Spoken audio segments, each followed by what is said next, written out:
Boa noite, sejam todos bem-vindos. Em nome da SBCC, Sociedade Brasileira de Controle de Contaminação, agradeço a presença de todos. Sou Alessandra Lopes, diretora da Momento Comunicação, responsável pelos webinários da SBCC, que está, dentre os seus propósitos, a disseminação do conhecimento, e a série de webinários faz parte dessas ações. Para quem não conhece a SBCC, ela foi fundada em 1989, é uma sociedade científica sem fins lucrativos que congrega diversas empresas e profissionais de diferentes formações para o desenvolvimento de atividades na área de controle de contaminação em ambientes fechados. O tema do nosso encontro de hoje é limpeza e descontaminação de áreas limpas e contará com a apresentação de Rose Nascimento e mediação de Cláudio Carraro. Quero agora, em especial, agradecer as empresas apoiadoras deste evento, Arcontemp e Alsco Uniformes, e o apoio da Abrava, que sem elas não seria possível a realização, que estão juntas nessa missão de disseminação das informações. Antes de iniciar oficialmente esse webinar, informo que as perguntas devem ser enviadas nesse botão abaixo, que é o Q&A. Neles, as perguntas serão feitas e direcionadas aos nossos convidados e palestrantes. Dando sequência agora ao webinar, passarei a palavra ao Cláudio Carraro, que fará a mediação. Mas antes eu quero apresentá-lo. O Cláudio é engenheiro mecânico com MBA em gestão empresarial e tem mestrado em liderança na transformação digital e inovação. É certificado como Lean Professional pela Lean Alliance e possui competência em gestão estratégica, otimização em processos de negócio, gestão de qualidade e esterilização. Ocupou importantes posições executivas na indústria farmacêutica e de dispositivos médicos e em conselhos empresariais. Atua como sócio-diretor da Caro Consultoria e Treinamentos e é professor convidado da Fundação Getúlio Vargas. Cláudio, a palavra é sua. Um ótimo webinar para vocês.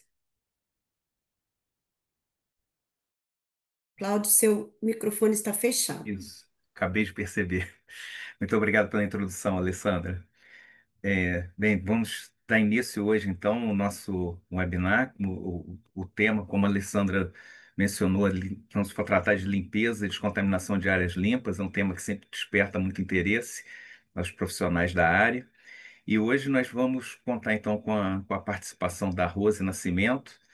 A Rose, ela é farmacêutica, ela possui uma vasta experiência em indústrias farmacêuticas como MSD, Eurofarma, Butantan, Libs, Amgen, e sempre atuando como gestora em processos assépticos e consultora técnica com foco em processos de fabricação e preparo de áreas para auditorias nacionais e internacionais. A Rose é membro fundadora do Chapter Brasil América Latina do PGA, participou da revisão das normas junto à Anvisa da RDC 301 de 2019, IN 35 e anexo 1 do PIX.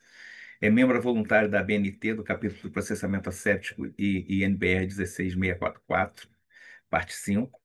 Foi gerente de Clean Room da Alsco Uniformes e atualmente faz parte da diretoria da SBCC. É docente do Instituto Racine, da Faculdade Oswaldo Cruz e diretora proprietária da consultoria Rose Nascimento. Bem, Rose, acho que podemos iniciar, né? Boa noite, pessoal. Mais um webinar começando, né? Mais um tema que sempre estamos trazendo agora, né, recorrentemente. Nós começamos no primeiro trimestre, trazer o primeiro, agora já estamos conseguindo por mês trazer de 1 a 2 webinars, né? E a ideia é que a gente tenha cada dia mais, traga mais webinars, né?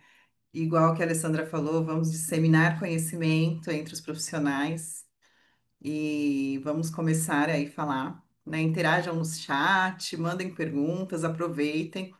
Eu costumo fazer uma apresentação normalmente até rápida para que a gente tenha essa interação no final e a conversa, porque o mais importante, eu acredito, que é essa interação que nós temos, né?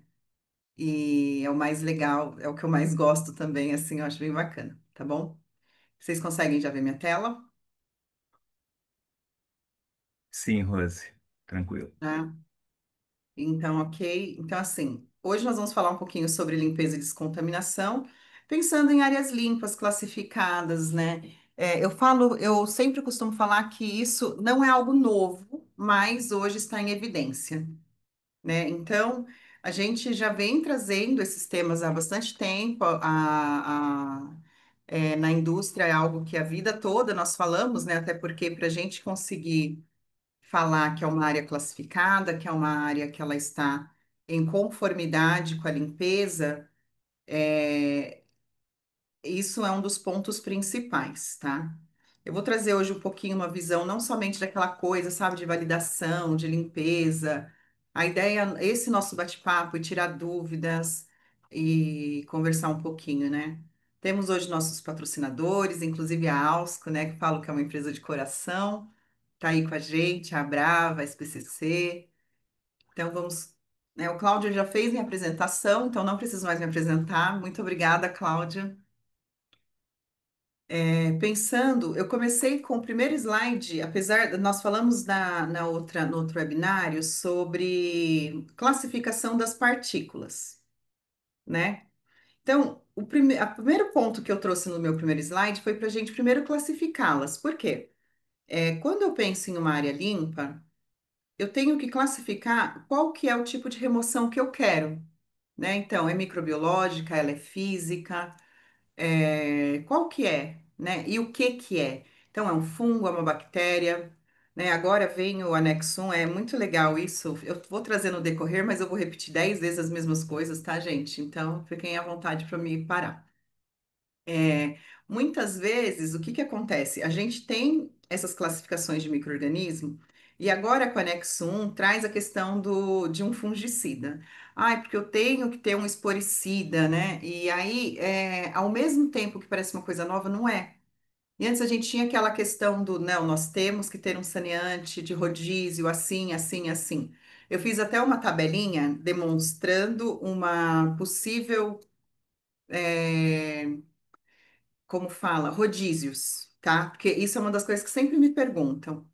Oi, Cláudio, é que você levantou a mão. Foi acidental. Ah, Desculpa, Rose. não, tudo bem, mas pode parar. Às vezes você já quer fazer alguma pergunta, né? O Cláudio está aqui para isso, tá, gente? Trazer movimento. Vocês e o Cláudio estão aqui para a gente movimentar. E eu gosto da interação. Pode parar no meio e fazer, se tiver a ver, pode parar. É muito legal essa interação mesmo. Podem perguntar no decorrer. Eu peço que as pessoas usem o chat para fazer as perguntas e a gente vai moderando aqui, tentando introduzir nos momentos mais adequados. Sim. Então, assim, então isso é uma das coisas que nós sempre temos que pensar e falar sobre isso, né? Eu trouxe essa apresentação para a gente pensar um pouquinho no principais dúvidas que as pessoas acabam me perguntando no dia a dia, no meu dia a dia, né? O meu dia a dia, ele produtivo, ele sempre foi uma uma rotina bem intensa de processos e validações e o que está contaminando, o que que aconteceu, o que que mudou, né? E a gente tem essa visão. A limpeza, ela faz parte, né? A gente classifica a limpeza para que a gente consiga ter uma área adequada, né? E o que eu controlo na minha limpeza? Produtos, né? Porque os meus produtos eu preciso classificá-los e validá-los. Ah, ele é um saneante de amplo espectro para um fungo, uma bactéria, né, um esporo, apenas uma remoção de limpeza, apenas. E hoje muitas pessoas me perguntam isso. Fala, Rose, era muito comum um tempo atrás, a gente, por exemplo, nós tínhamos formol. Era super comum em áreas assépticas o formol. Ah, eu queimo formol. Quem já ouviu isso? Podem mandar aí no chat, tá? Quem queimou formol? Quem é da época que queimava formol em área limpa? A pergunta talvez seja diferente, né? Quem é dessa época? Não, porque na minha época eu queimava formol. Gente, sério, matava até gente. E não ia matar os micro-organismos? Matava qualquer pessoa, até a gente morria se ficasse lá. Então, assim, então a questão de queimar formol era algo muito comum, mas muito efetivo, óbvio que era, né? Porém, era o melhor para o processo, para as pessoas, porque nós não podemos esquecer que dentro de áreas nós também temos pessoas e processos e produtos, né? Ok, eu quero zerar a carga microbiológica, mas eu não quero eliminar, né, nem tudo que está vivo lá dentro da nossa área. Vamos pensar assim. Então, hoje já o formol, queimar formol não é uma prática. Então, hoje nós temos saneantes que são validados, né? Temos aí um saneante muito comum que a gente, né, vou falar até um pouquinho dele depois sobre o peróxido. Então, hoje a gente tem uma visão um pouco diferente. Ah, eu tenho saneantes que são muito efetivos, mas tem a questão do residual, né, dependendo do seu processo. Equipamentos, o que que é o ideal? Ah, não, eu lavo tudo. Não, peraí, às vezes nós temos uma esterilização pensando em sanitização, pensando em limpeza, pensando em redução de carga, eu não vou ter um processo químico, ok? Mas eu vou ter um processo térmico para que a gente consiga fazer um bom resultado de redução de carga. Os meus utensílios. Então, nem tudo, às vezes, ele é validável no sentido, né? Por exemplo, nem todo utensílio eu consigo mandar por uma autoclave, ok? Às vezes eu tenho que fazer uma sanitização e eu tenho que validar isso, eu tenho que comprovar a validação.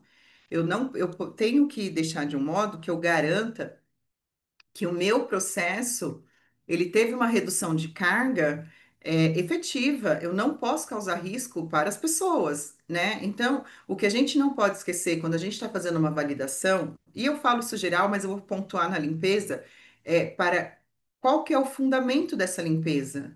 Vai ter contato? Então, por exemplo, é melhor eu ter um agente saneante químico em um reator ou é melhor térmico? É basicamente esse pensamento quando a gente pensa em redução, porque hoje o anexo 1 ele traz a questão da limpeza e sanitização e esterilização. Então, assim, eu não só falo sobre a limpeza, agente químico, redução, a toxicologia, não, eu estou falando de esterilização. E são coisas um pouco distintas, porque quando eu falo da minha limpeza, da minha validação, eu estou garantindo que de repente eu posso usar um reator para múltiplos produtos e formas é, e farmacêuticas assim de formulações diferentes. E vou pensar na toxicidade, vou pensar em uma outra vertente. Quando eu penso, além de eu ter que pensar nisso, em um processamento asséptico, eu também tenho que pensar que é zero microorganismo. Eu tenho que validar bioburden, que eu tenho que ter uma condição asséptica da área e dos meus utensílios e equipamentos de modo que garanta o meu processo, né? Até porque se chama processo asséptico, né? Então, o meu processo ele garante isso, que todas as etapas eu não vou levar risco para uma etapa onde eu tenha contato com o produto, e isso é muito importante a gente pontuar, ok? Ambiente. O meu ambiente pode contaminar meu utensílio, pode contaminar meu equipamento, pode contaminar meu produto. Então, meu ambiente, a classe de ar, né? A gente fala que o filtro ele é 0,999, ainda tem um percentualzinho ali que pode passar. Por isso que é muito importante a somatória do processo ser algo validado e controlado e desafiado, né? Pessoas, conduta, treinamento, método de limpeza, uma montagem de uma carga de uma autoclave. Então, o conjunto é que me traz um processamento asséptico. Então, quando eu falo de limpeza, sanitização, eu não posso excluir nenhum desses itens. E às vezes a gente acaba excluindo. Eu às vezes vejo, vou ser sincera, eu estou vendo um desvio, eu vejo que as pessoas excluem pessoas de uma contaminação. Eu falo, mas por quê? Não, mas é porque a metodologia está validada. Ok, mas aplicou corretamente? Treinou adequadamente? O procedimento estava claro? Porque, às vezes, um treinamento, ele precisa ter etapas de treinamento. Isso a gente tem que classificar nossos treinamentos. É um treinamento que eu preciso ter uma construção on the job junto com o meu colaborador, eu tenho que acompanhar, que eu tenho que ir lá e outra pessoa tem que ir conferir o que ele está fazendo. Porque muitas vezes os procedimentos estão muito claros. Pode acontecer, às vezes não estão, tá? Muitas vezes também não estão. Mas tem vezes que o procedimento está muito claro, o passo a passo está muito bem definido. Só que a pessoa leu o procedimento uma vez, ela não tem acesso àquele procedimento no dia a dia. E para que ela execute essa atividade, ela tem que depender da memória, ok? E quando ainda foi aplicar o procedimento, foi uma leitura, um grande, né? Tipo, um momento, eu brinco, às vezes a gente faz os temas de, vamos fazer hoje a Semana da Qualidade, só que a gente esquece que a qualidade ela é feita diariamente. E aí a gente para as pessoas uma vez por ano, monta um programa de gestão de qualidade, só que o programa de treinamento que hoje o Anexo 1 traz e a IN35 traz, é na questão da continuidade, da clareza, né? E não somente da pontualidade. Porque você parar uma vez por ano as pessoas para falar de qualidade durante o resto do ano, depois de uma semana as pessoas já esqueceram, ok? Então a qualidade ela tem que ser construída como uma cultura da empresa. Os treinamentos devem ser contínuos, os treinamentos eles devem ser diversos, né? Não pode ser só uma sala fechada. Tem pessoas que tá numa sala, se tá escutando, né? Tipo um webinário assim, a pessoa vai dormir, né? Só de escutar. Tem pessoas que não, que ela consegue ficar super bem e acompanhar e ela fica atenta. Tem pessoas que têm que ir lá, você tem que fazer. E tem atividades que precisam ser assim. Porque vamos pensar, eu tô lá falando, olha, a metodologia é uma metodologia de contato. A minha limpeza é por contato. Tá. Você deu essa informação, jogou. Aí a pessoa tá, ok, é por contato. E o que que é? Um mop? É um pano? Eu vou passar com a mão, vou passar com um suporte, né? Vou borrifar, vou ter contato, teoricamente. Se você pensar dessa forma, tá, o procedimento tem que falar, olha, o mop tem que ser esterilizado, tem que passar de cima para baixo, tantas vezes. Por quê? Isso é importante, porque senão se você começar com o mop, vamos pensar, tem lá uma sala de 100 metros, né? Falando uma sala média, 100 metros, para uma sala de invase, né? Aí eu falo, olha, limpar teto, parede, piso. Não coloco a sequência. Se a pessoa começar do piso e ir para o teto, ela não está errada, né? E pode gerar uma contaminação. Óbvio que eu tenho que entender que pessoas que estão no meu processo, elas precisam estar capacitadas e treinadas de modo que ela tenha já essa consciência de cima para baixo, de dentro para fora, da área mais limpa para a área mais suja. Mas isso precisa ser treinado, a pessoa precisa entender que é assim. Então a gente não pode simplesmente, né? O óbvio tem que ser dito. E aí eu separo dois pontos. Um, eu falo sobre a limpeza, ok? Qual que é a minha função da minha limpeza? E qual que é a minha função da minha desinfecção? São funções diferentes, né? Quando eu estou falando de limpeza, principalmente diária, né?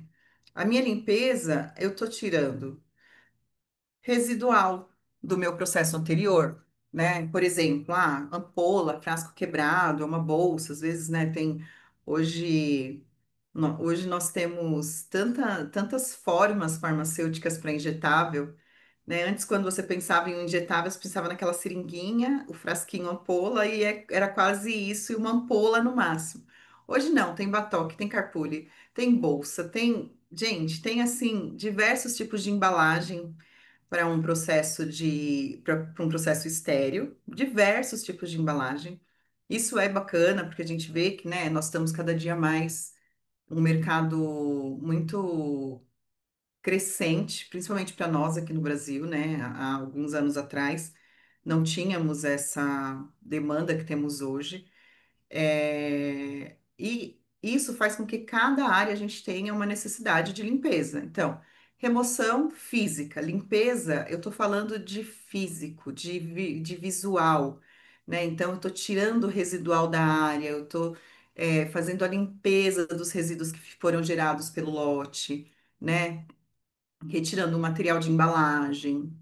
E fisicamente eu estou fazendo uma limpeza. Limpeza, eu costumo dizer que é o que a gente faz na nossa casa. Nós deixamos a nossa casa limpa, né? O que se aproxima mais na nossa casa de desinfecção são os banheiros, pias, que aí a gente usa um agente, né, que é para uma remoção bacteriológica, bacteriana. A gente nem pensa muito nisso, mas é instintivo fazer isso em casa. Eu penso bastante, né, gente, mas não tem como não pensar. Mas eu acho que a maioria das pessoas não ficam, nossa, eu vou reduzir, nossa, aqui tá cheio de fungo, pode ter bactéria, né? Você não fica pensando muito nisso. Mas em casa a gente faz limpeza. Agora, quando a gente fala de uma fábrica, de uma indústria farmacêutica que está fabricando medicamento, nós estamos falando de limpeza como remoção das sujidades, principalmente de residuais, lotes anteriores, para não ter mistura, o residual químico do produto. Então, a limpeza a gente vai pensar assim na toxicidade. Isso é limpeza, no geral, independente. Limpeza física, limpeza química, né? Às vezes eu preciso um produto que eu tenho um citostático, então um hormônio, preciso fazer uma certa inativação, né? E dedicar, às vezes, materiais, porque eu não consigo fazer uma inativação completa para não ter problema na validação. Então, isso é limpeza. Agora, quando eu falo da desinfecção, aí eu vou partir para redução de micro-organismo. Aí ficou um errado aí. Mas, nesta variação, eu vou pensar em redução de carga. Então, é aí que eu vou usar o meu saneante, né? Que eu vou precisar dele validado, que eu vou precisar que tenha essa característica de validação, né? Desde o saneante, que eu começo a validação no saneante. Eu não começo a validação no produto, no material. Não, eu tenho que validar meu saneante, eu tenho que conhecer a minha biblioteca de micro-organismo para que eu consiga fazer essa validação de modo robusto. Então, é necessário entender as instalações, funcionamento dos equipamentos, sistemas e controles, para que você possa identificar onde há risco para o seu produto, ok? Então, na limpeza e na sanitização, eu pontuei esse item como assim: não é permitido realizar alteração nos processos, né, sem uma prévia avaliação. O que que acontece em alguns momentos? Nós colocamos uma alteração de processo e não documentamos. Aí começamos a ter problemas, né? Normalmente, quando tem alguma alteração, ou então, de repente, eu comprei uma linha nova, eu tenho uma expectativa muito alta e eu começo a ter problema. Mas por quê? Porque eu não tive uma avaliação, ou eu alterei algum item que era muito crítico e eu não avaliei. Um exemplo, eu fazia uma limpeza com um detergente, né, neutro de 1% filtrado, e nesse novo equipamento eu coloco 2%. Só que antes eu usava 200 litros. Agora meu equipamento é mais novo, eu aumentei a concentração do detergente e agora eu só uso 50 litros de água. E eu comecei a perceber que fica residual. Eu não avaliei essa condição, mas eu não testei essa condição. Então, isso é um parâmetro, isso eu tô falando só do detergente, tá? A gente pode, falar sobre muitas outras coisas, mas só do detergente. E eu não fiz essa avaliação, e eu fiz a alteração.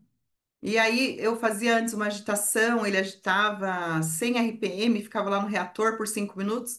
Eu não achei mais necessário fazer isso, só que eu também não avaliei e alterei para 1 minuto, porque agora meu equipamento é super novo, moderno, não tem, né, não tem nenhum tipo de deadlinezinho ali escondido, tá, ó, legal. E isso não pode acontecer. Eu preciso avaliar, independente de ser um equipamento mais novo ou um equipamento mais velho. A minha validação ela tem que ser muito robusta. Os itens que eu listo, né, aqui embaixo, eles são os principais itens que a gente precisa ter controles de mudança, ok? Para revalidação de limpeza. Eles são itens que ele vai determinar uma revalidação. Então, por exemplo, tempo de enxágue.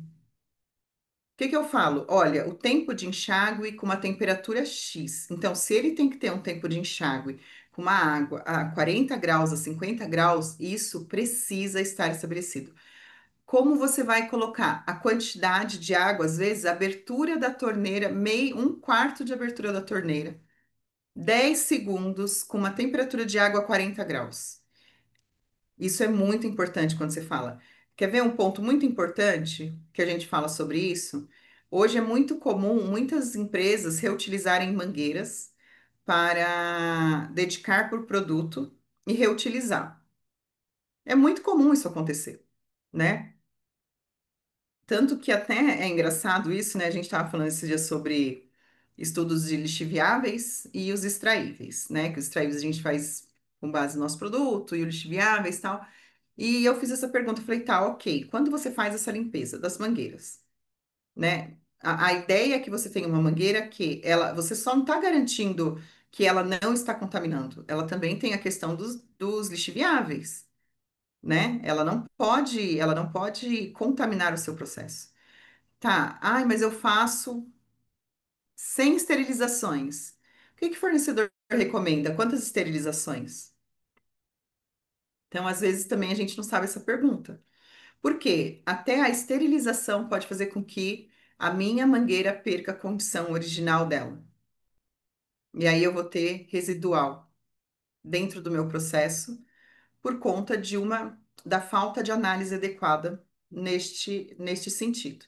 Então, isso é muito importante desafiar, porque eu estou estressando uma mangueira lá. Vamos pensar que eu estresso ela a 100 graus, certo? 50, 121 na minha autoclave, por 30 sequências de esterilização. Mas aí, ai, mas eu fiz as 30 eu já isso aconteceu, já aconteceu, um cliente meu uma vez falou assim: "Eu esterilizo ela 30 vezes e ela se mantém nas mesmas condições". Eu falei: "Não, legal, OK". E como foi a validação? Ele fez as 30 esterilizações, aí ele reesterilizava e fazia o teste, reesterilizava e fazia o teste. Aí eu falei, ok, você fez o teste com água, né, não gerou residual. Tá bom, legal. Mas o que que você usa no seu produto? O seu teste, ele é parecido com o produto? Porque, por exemplo, era um produto alcoólico, olha só, que já muda toda a característica da sua validação. Você só esterilizar e passar água WFI, você não desafiou. E aí, quando chegou no processo, o que que aconteceu? Quando estava na 15ª esterilização, ele teve um rompimento de mangueira e perca de um produto. Por quê? Você precisa também desafiar o seu produto. Não é somente o desafio, ele não está só vinculado à esterilização. Então, o conjunto é o que faz com que você tenha uma validação. Eu vou desafiar a minha mangueira com a minha esterilização, com o meu tipo de limpeza, com o produto, para mim garantir que realmente essa validação ela está ok. Eu vou pensar no lado microbiológico, mas também tem a questão da dispersão de partículas, entre algumas coisas mais, ok? Agente de limpeza. Então, qual que é o agente de limpeza? Ele é um agente de limpeza agressivo? É necessário? Ele deixa residual? Porque apesar de a gente estar falando, né, de uma limpeza de área limpa, que a gente tem um foco muito forte em microbiologia, nós também temos que saber se ele vai deixar algum tipo de residual que pode ter alguma interação com o seu produto ou até contaminar o seu processo, né? Então, como eu já tinha citado no tempo, volume e pressão da água, isso é muito importante, tem que estar descrito, né? Porque senão, uma pessoa abre a água, a torneira toda, e a outra abre gotejando a mangueira. Então, olha como muda o processo. Um gotejamento, né, de um fluxo contínuo, um quarto aberto, isso tudo faz com que a gente tenha uma visão diferente do processo de validação de limpeza, ok? A gente já precisa ter isso muito bem estabelecido. Eu não posso simplesmente achar que está validado, né, sem essa orientação adequada, ok? De temperatura, volume e pressão da água. Introdução de novos produtos na linha. Eu preciso avaliar quais produtos eles estão sendo introduzidos na linha, para quê? Para que eu consiga fazer a avaliação da criticidade, uma avaliação do meu risco do meu processo, ok? Eu cito algumas normas e regulações, todas elas têm algum tipo de critério para validações de limpeza, de esterilização, de classificação diária. E eu escuto, às vezes, uma coisa bem interessante que muitas vezes eu tenho muitas normas e o meu ponto é o que está contextualizado nessas normas para minha aplicação. Então, por exemplo, eu tenho anexo 1, que é do PIX europeu, aí eu tenho IN 35 da Anvisa, né?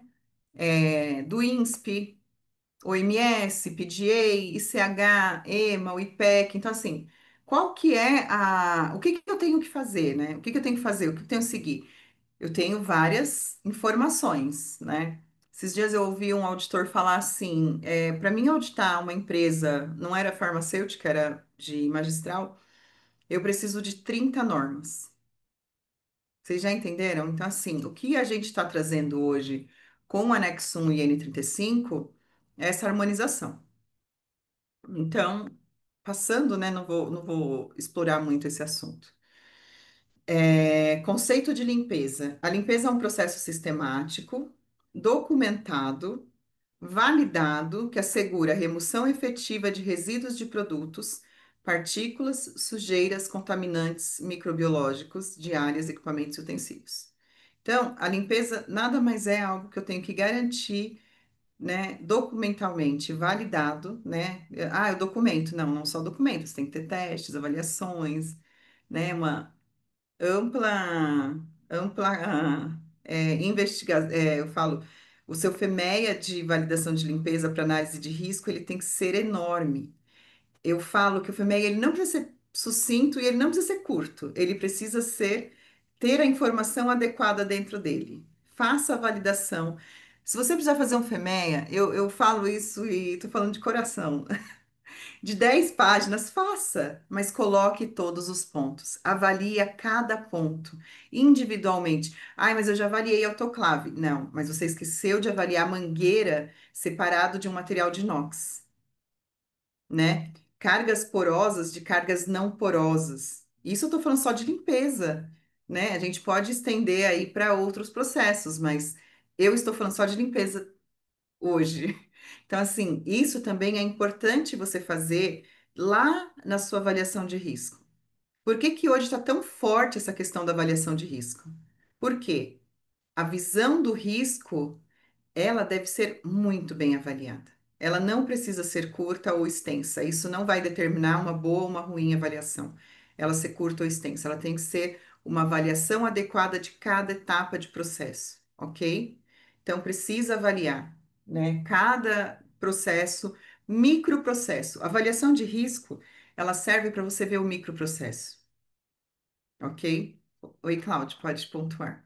Rose, não é que a gente está aqui com algumas perguntas que eu acho que são pertinentes aqui no momento. Como você sugeriu que abordasse no momento Sim. que ocorresse, aqui tem aqui uma pergunta sobre que eu acho que tá bastante relacionada, a questão do passo a passo, a metodologia de limpeza de área limpa, teto, parede, piso, por exemplo, precisa ser validada? Se sim, qual a sugestão de como fazer? Uhum. Tá, eu adoro isso, gente. Eu falo sobre área limpa assim, a vida toda, adoro falar isso. Só um minutinho. Preciso de uma água. O que que acontece? O passo a passo ele é muito importante durante a validação. É, a pessoa perguntou sobre área ou independente, né, Cláudio? Isso. Eu vou dar o exemplo de área que é mais fácil, mas se aplica para qualquer contextualização. Quando eu estou falando de uma limpeza diária, por exemplo, tá? Eu vou falar uma forma que eu já validei limpeza. E eu falo que foi assim, para mim, aquela validação, e foi no início meu da minha carreira, e foi o mais correto. Gente, eu levei, eu acho que uns 3 meses para escrever o procedimento. Só para vocês terem noção. Só para escrever o procedimento do passo a passo do que era certo e do que era errado. Então, comecei teto, e aí comecei a fazer essa avaliação. Por que que eu começo do teto? Qual parede começar? Então, assim, vou dar um exemplo. Eu coloquei teto, fundo da sala, a última parede do fundo da sala, ok? Aí depois laterais e depois a frente. Você lembra que nós falamos sempre começar do lado mais limpo para o mais sujo?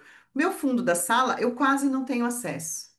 É uma área mais tranquila, não tem circulação. Às vezes eu deixo só um material ali armazenado, mas é um material assim de suporte muito simples, né? Não tenho quase acesso. Então, eu sempre tenho que determinar minha metodologia. Outra coisa que é importante, o tipo de teto, parede, piso e mop. Vamos pensar. Ah, o meu mop, ele é um mop reesterilizável. né, que eu faço uma contratação desse mop, ou meu mop eu uso um pano wiper estéreo que eu descarto. Então, isso precisa estar muito determinado. Outra coisa que eu coloco também na validação de limpeza quando eu estou falando de área. Eu tenho uma parede de 20 metros. Eu desenho no procedimento assim, ó, desta parede até meio da parede, ok? E isso no procedimento. E deixo alguma referência. 90 centímetros. Vou dar uma sugestão, né, que é a altura de trabalho, do teto, né, da entrada do teto até 90 centímetros, eu vou usar esse mesmo mop para, se for de cima para baixo, ou se for zigue-zague, né, 10 passadas. Porque eu tenho o tamanho da minha parede, eu sei quanto meu mop vai ser efetivo, e eu tenho que determinar isso, ó, e depois, eu posso, né, molhar ele mais 3 vezes no saneante e fazer essa mesma passagem na parte de cima ou no teto. Não, quando chegar embaixo, eu tenho que fazer faço a passagem ou zigue-zague e descarto no sentido de troco, né? Faço a troca. Se é um pano, eu descarto. Se é um mop que eu estou reutilizando e esterilizo ele, eu apenas faço a troca. Isso precisa estar muito bem descrito. Então, assim, na época eu fiz um procedimento, eu falo que foi o meu melhor procedimento. Até hoje eu levo ele para minha vida. Eu coloquei cores na parede. Olha, parede um, parede 2, parede 3, parede 4, A, B, né? Mop azul, mop verde, era assim. E eu falo que isso é muito legal fazer na limpeza, tipo, ter cores diferentes para mop do teto, ok? Parede e o piso ser totalmente distinto, né? Por mim, parede, teto e piso são 3 cores, mas às vezes não dá, porque nós temos muitas áreas, né? Aí a gente não dá para brincar tanto assim com as cores, mas que é uma gestão visual, eu falo que é Poca-Yoke, né? Você faz Poca-Yoke na limpeza. É muito legal, né? E visualmente, quando o auditor está lá te auditando, ele vai olhar e falar: a pessoa está fazendo limpeza, mop amarelo para teto. Ele não vai te perguntar. Agora, quando ele vê um mop branco encardido, que a pessoa está limpando o teto, e tem um mop branco limpando o piso, ele vai questionar. Às vezes pode ser azul, não tem uma sujidade assim no mop, ele vai falar: peraí, os azul, como vocês separam? Se eu tenho essa classificação, né? Então, a sequência da limpeza, e eu tô falando de área, mas o mesmo para equipamento, o mesmo para utensílios. Sempre o mesmo conceito, sempre o mesmo conceito, né? E esse da área, particularmente, eu gosto bastante disso, né? Dessa validação, porque assim, eu não estou falando, assim, vou reforçar isso o tempo todo, não estou falando da toxicidade, estou falando de limpeza e sanitização. Nós estamos falando de área limpa. Então, fazer essa sequência é muito importante. Qual que é o nome da pessoa, Cláudio, que perguntou? Ele não está identificado, Rose. Ah, tá bom. Não tem o nome aqui. Não, sem problemas. Eu ia responder direto. Então, assim, é legal isso porque você estabelecendo o fluxo do seu processo, fica claro, ok? Muito claro para a pessoa que vai executar, e além de ficar claro, efetivo e não gera dúvida. Outra coisa, colocou no procedimento, faz uma instrução de trabalho. Entendeu? Faz uma foto, às vezes até pequena, no seu checklist de limpeza. Entendeu? Página um, olha, foi esse, os utensílios são esses. Conferiu, tá? Por exemplo, conferência da validade da carga do autoclave, se os seus materiais eles estão dentro da validade. Tem que ter esse fluxo. Eu armazeno dentro da minha área, um exemplo, grau A e B, né, que são os mais críticos. Como eu armazeno? De forma que o primeiro que eu estou utilizando seja a minha validade mais antiga, até eu chegar nessa validade mais nova. Então, deixar de uma forma até visual dentro da sua área que aquele material tem que ser usado primeiro, né? E isso é super bem visto, e às vezes as pessoas falam: mas eu vou deixar material dentro da área. Se você controla, não tem problema. O problema é que a gente deixa as coisas dentro da área que a gente não controla.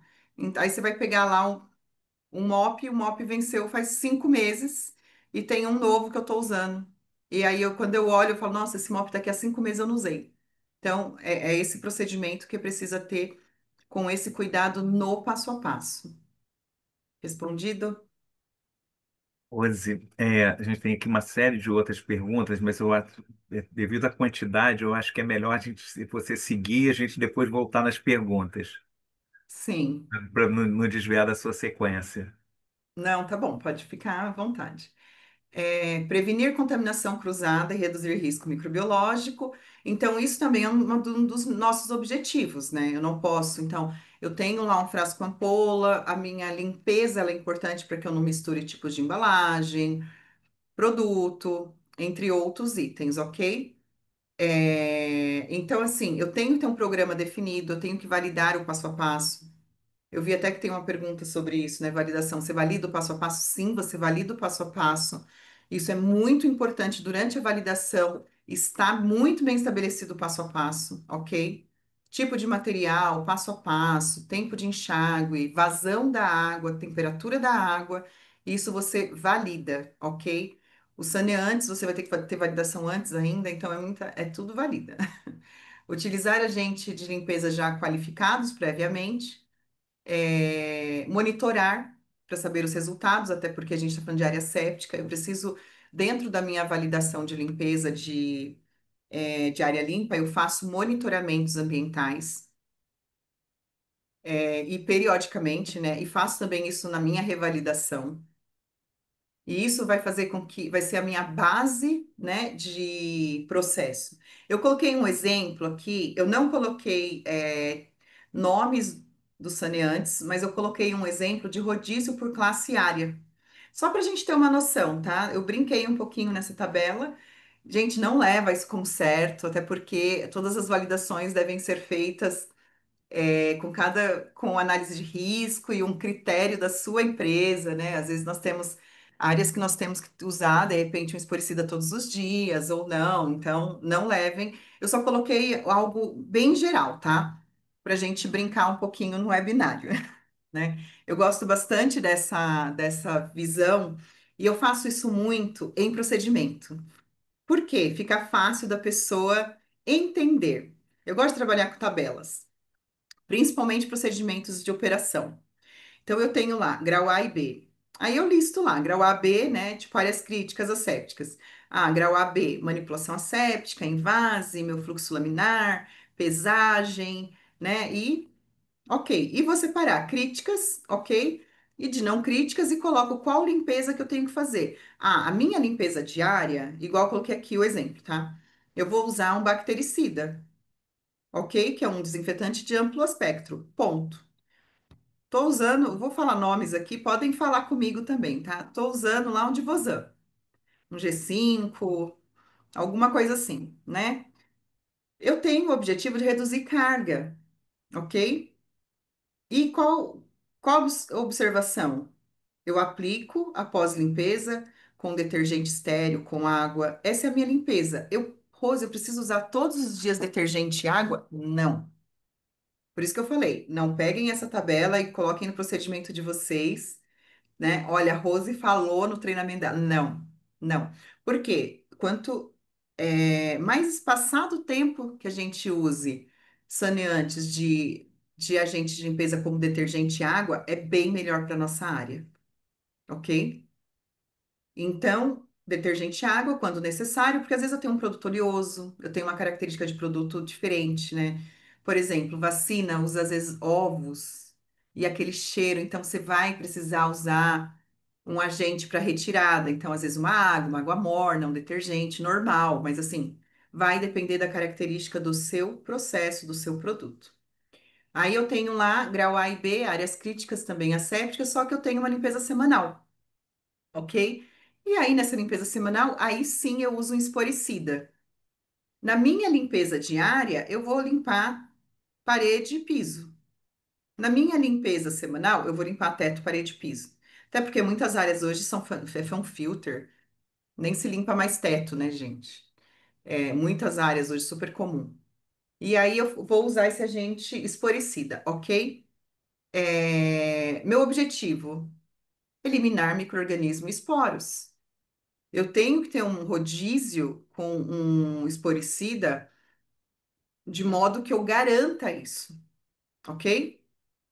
E vou fazendo, às vezes, um revezamento de um produto, né, às vezes, de um agente esporicida com distintas, né, um hipoclorito faço um mês hipoclorito, faço um mês peróxido de hidrogênio, alguma coisa assim, mas nós temos muitos, né, hoje saneantes que são esporicidas com uma qualidade, né, às vezes eu tenho mania de falar nome e aí depois eu lembro que é a marca, aí, né, e eu não posso esquecer que nome não é marca, e eu adoro os nomes, eu gosto de tal saneante, aí quando eu vi eu já falei a marca do fornecedor.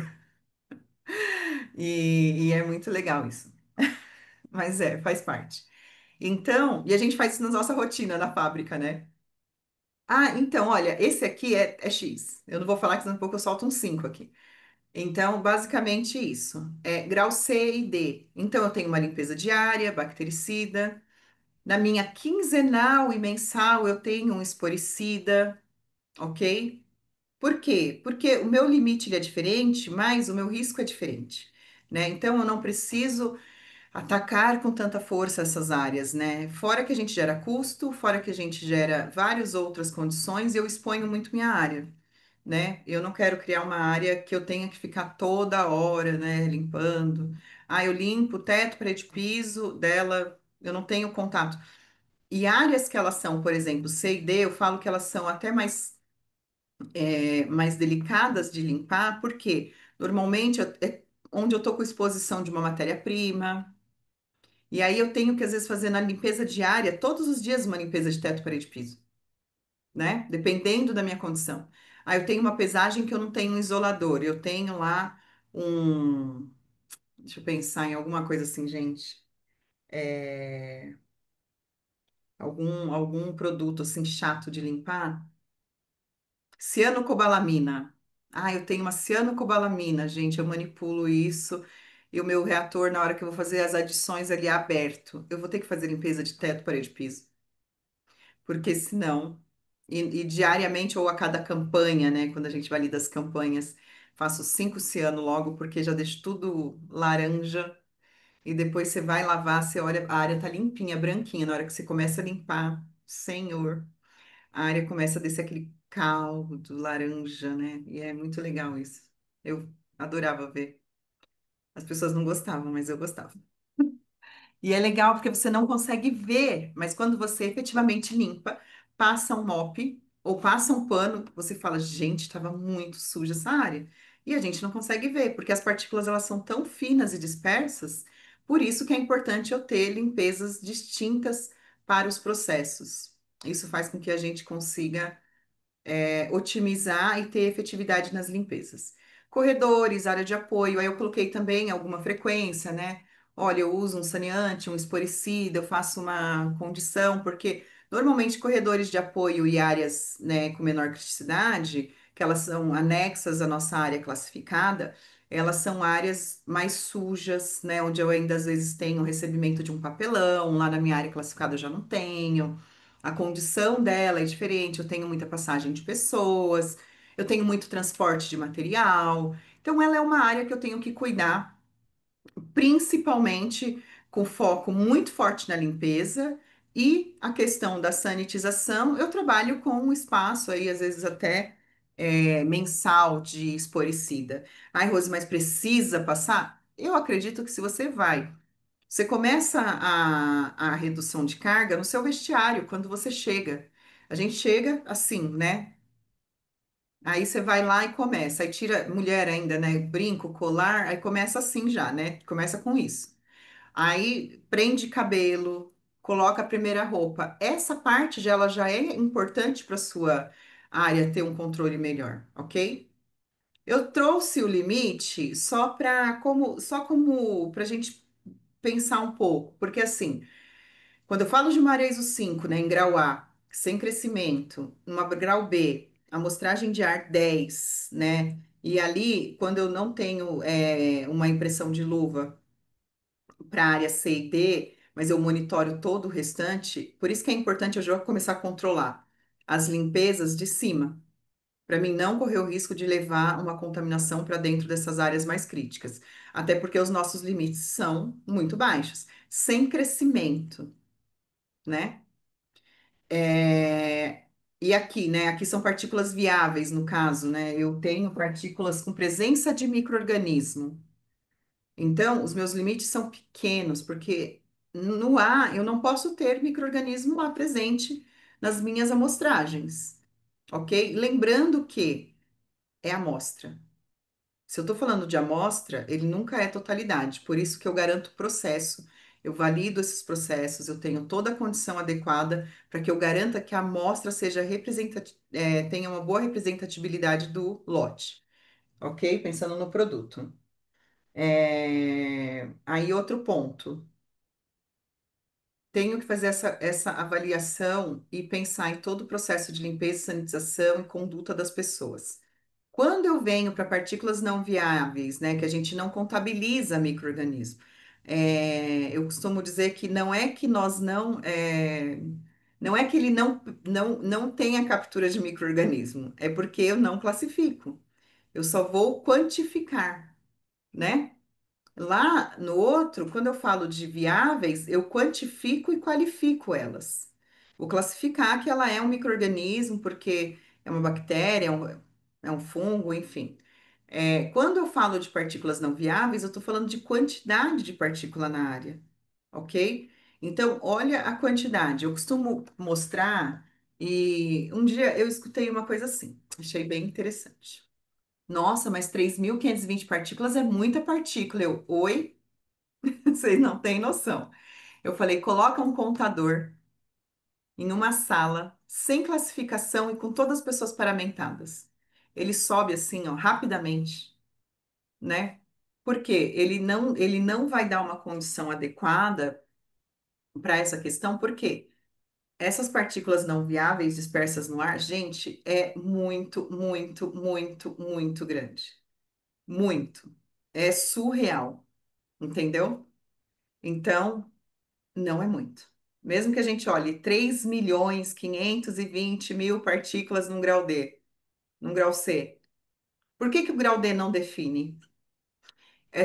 Eu não sei, né, se esses dias estava tendo um treinamento na Sindus Pharma, falando sobre a IN35, anexo 1 e toda essa convergência, foi um evento que a Anvisa promoveu. Achei muito legal isso. Foi muito bom o evento, né? Os auditores, a visão, todo esse processo, como estão as mudanças, o que que tem dessas legislações. E uma das perguntas que eles falaram foi por quê? Alguém perguntou referente sobre a não estar definido, né? Ah, mas eu posso falar que eu não tenho definição. Não, né? Isso foi muito enfatizado e é até bom a gente começar a pensar para as nossas validações, quando a gente agora ter esses trabalhos, que eu tenho que definir.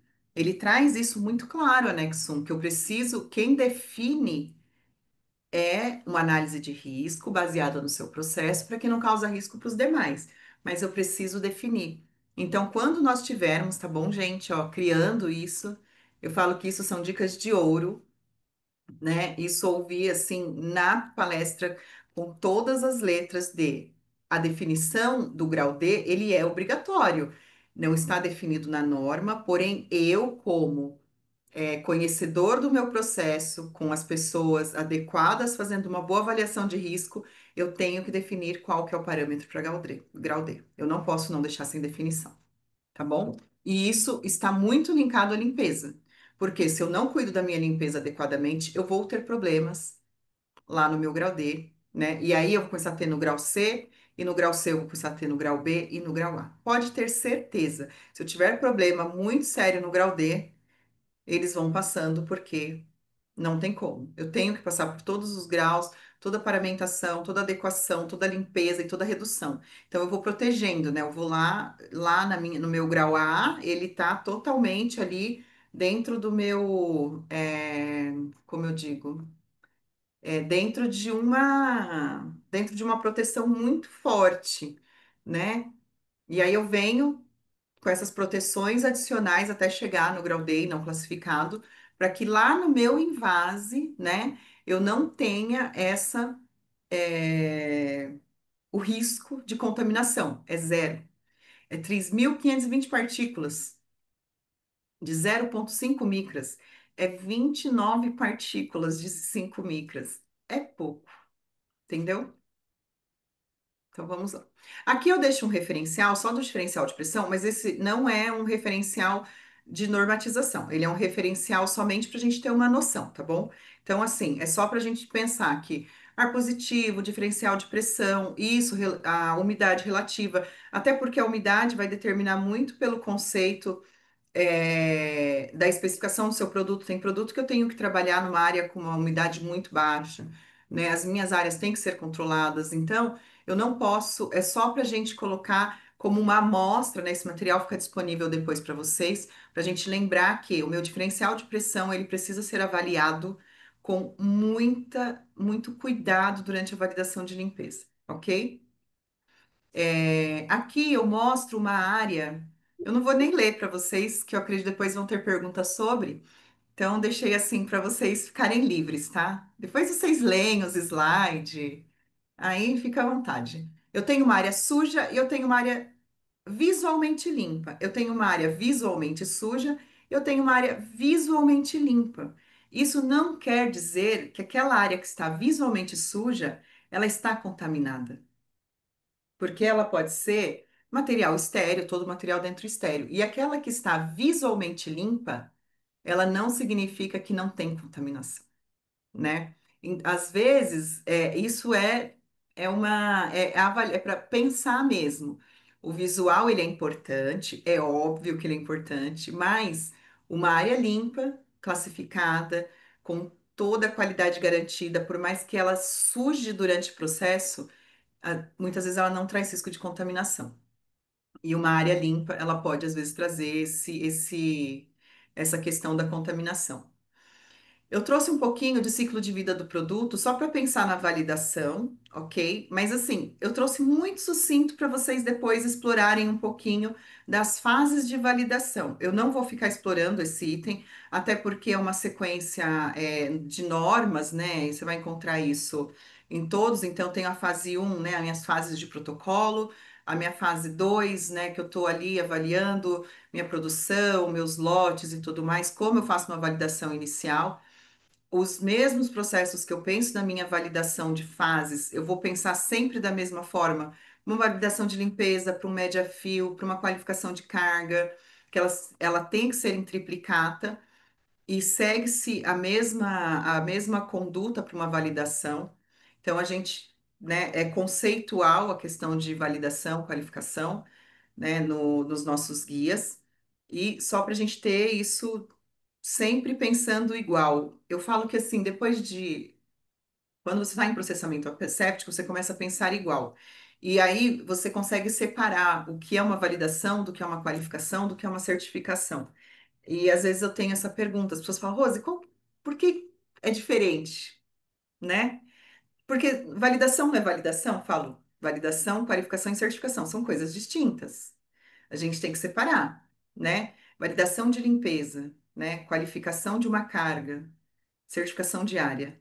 Você vê como muda um pouquinho, né? E aí dá para a gente explorar isso, mas eu trago um pouquinho só para vocês refletirem. A autoclave, né? Que agora a gente fala, ai, mas como chama? É, monitoramento para redução de carga, ele é de 16ª, né? Não é assim que a gente usa muito hoje, né, Cláudio? Com certeza. Não é? Então tem muito isso, tá? Mas como eu chego no meu overkill adequado? Qual que é o tempo da minha temperatura? Eu tô trazendo aqui só uma amostra, gente. É só uma amostra, né? A gente dá para brincar muito com isso ainda.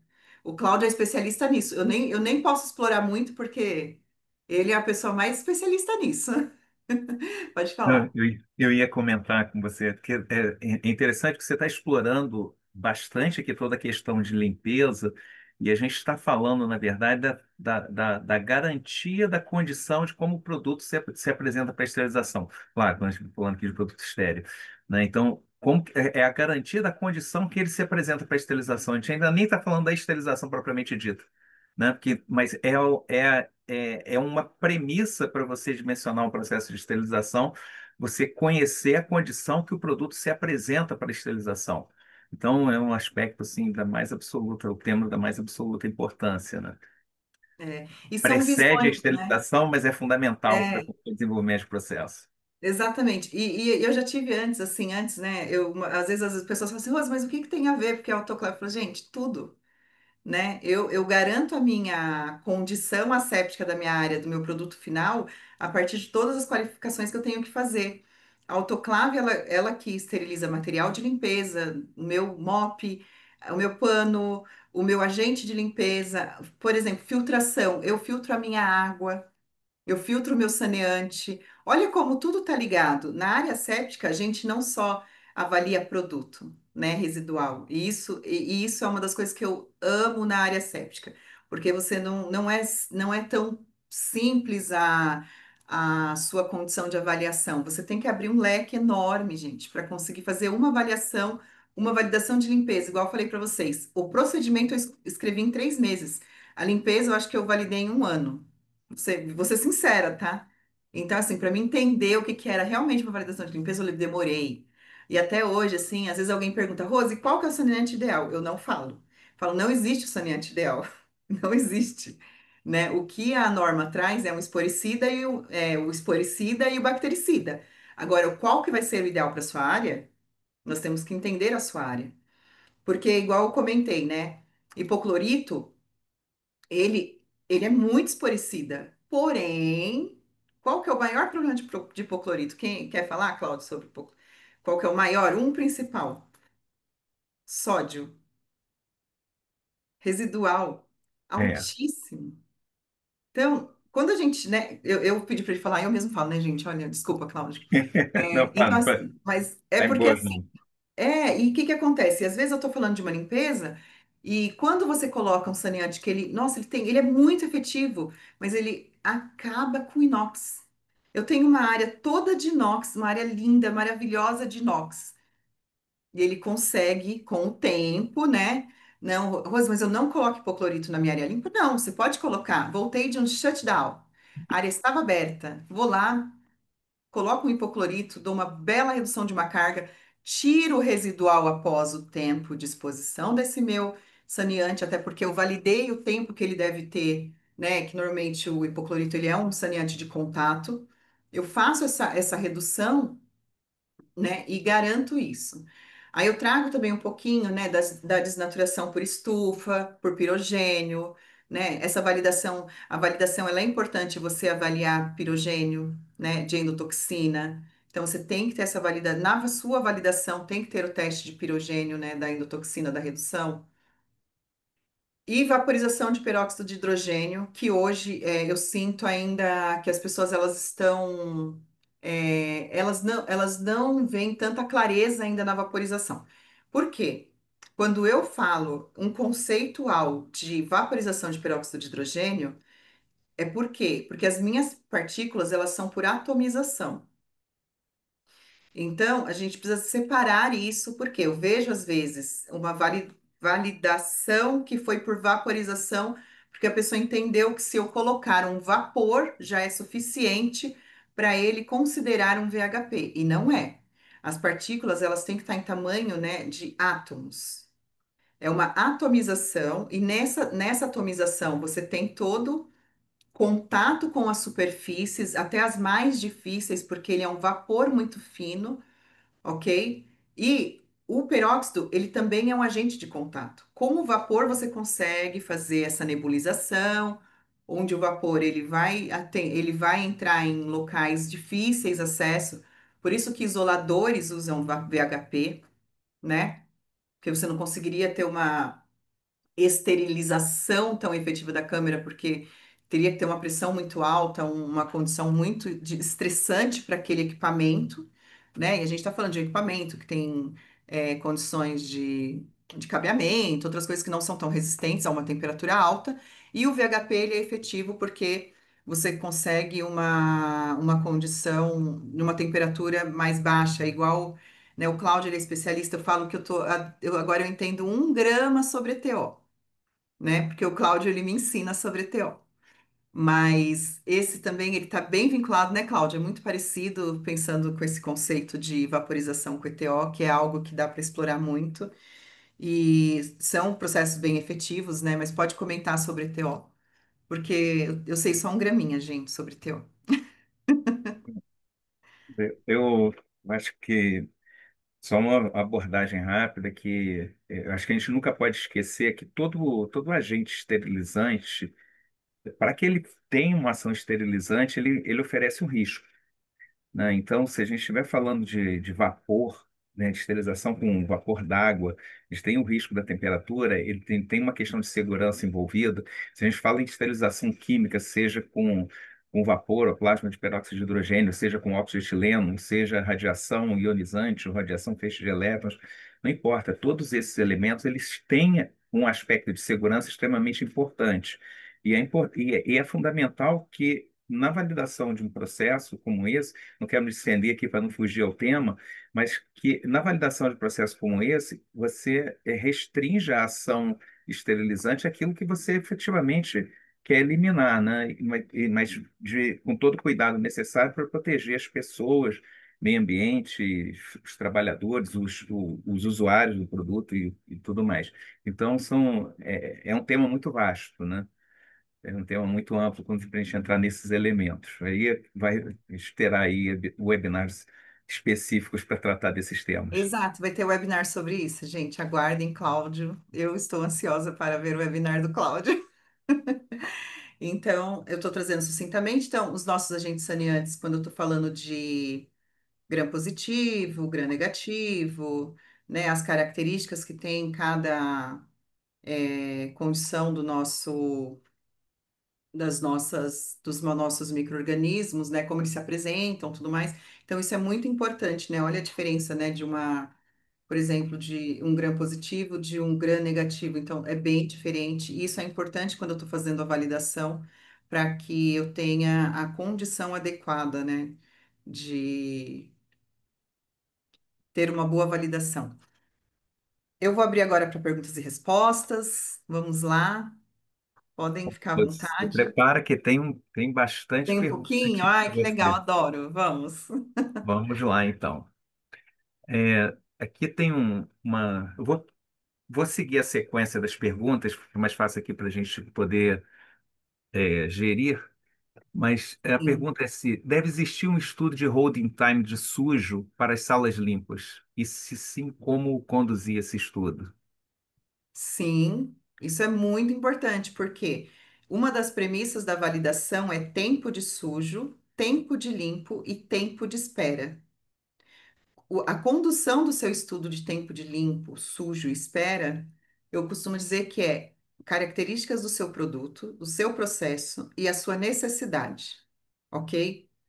Tem empresas que elas não fazem tempo de limpo. Por quê? Porque elas falam, não vou fazer tempo de limpo porque eu não paro a minha produção e a minha determinação é limpar antes de iniciar o processo. Ok.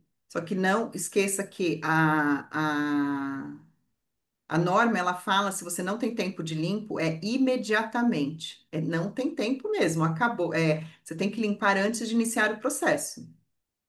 Ok? Então, você limpou lá, ele não tem, você não validou, mas ele vai ter a validação do tempo de sujo. Então, tempo de sujo, vamos dizer que você fala, olha, eu tenho que limpar, eu validei o tempo de sujo 48 horas.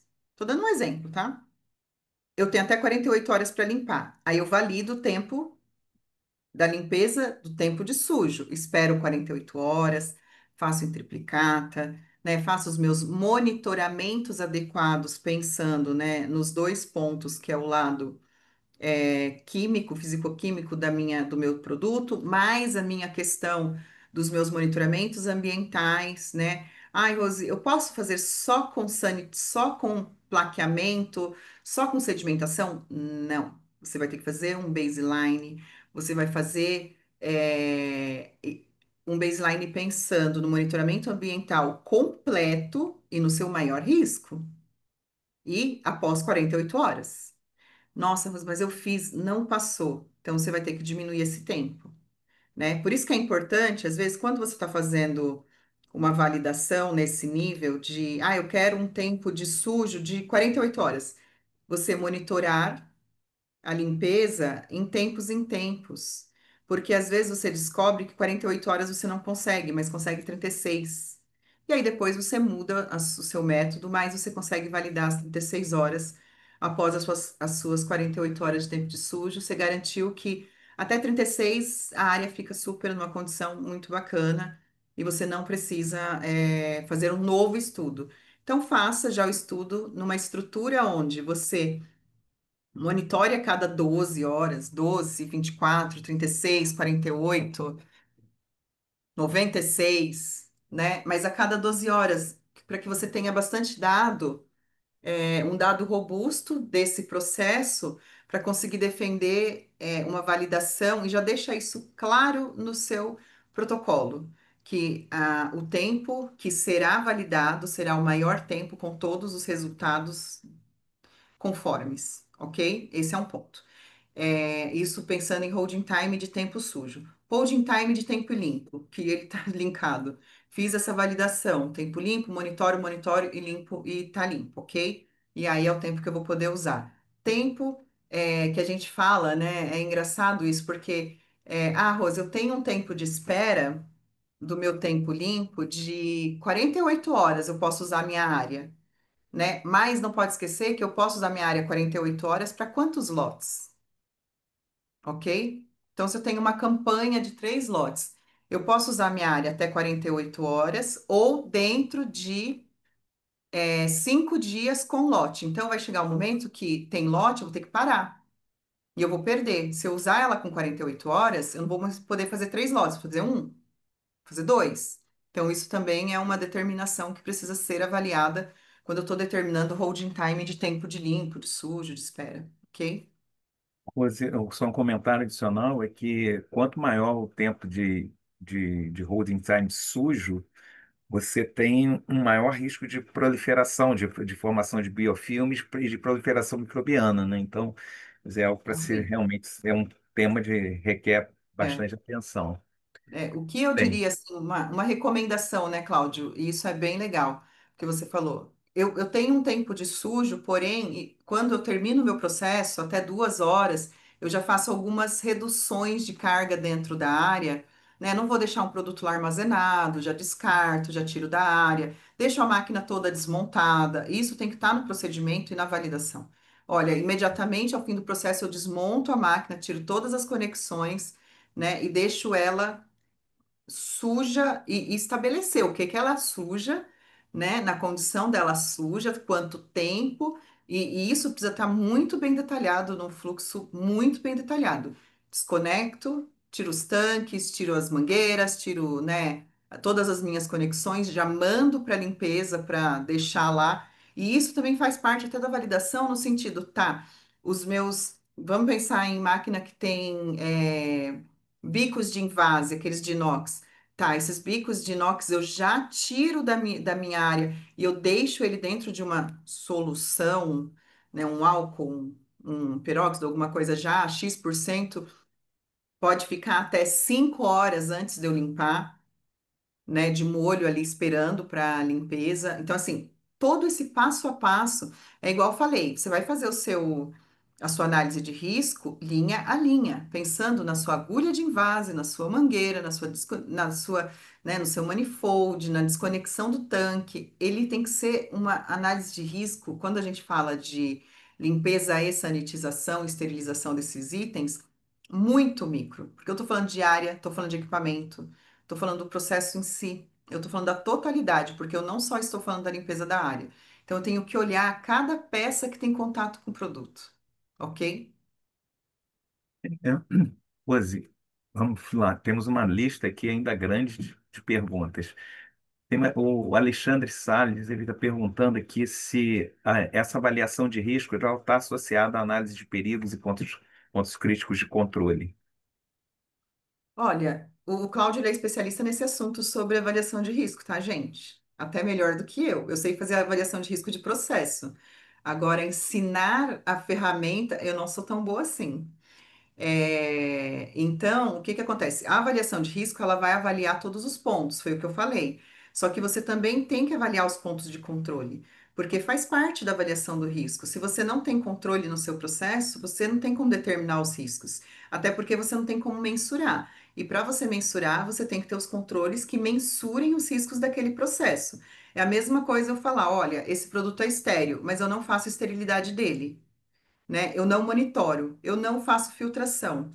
Como eu vou garantir com ponto de controle? Aí vem os pontos de controle. Eu faço um teste de integridade do meu filtro, pré e pós, né? Eu uso uma água WFI, que já tem uma carga baixa. Eu tenho a minha validação de bioburden, até porque se eu tenho uma carga muito alta, eu tenho que usar um tipo de processo durante a minha sanitização, limpeza ou esterilização que venha a ser mais agressivo, né? Igual nós falamos lá da autoclave, né? Que a gente tem lá, que eu tenho que ter uma redução, né? Um overkill para cada, especificamente, o meu overkill ele está baseado na minha biocarga.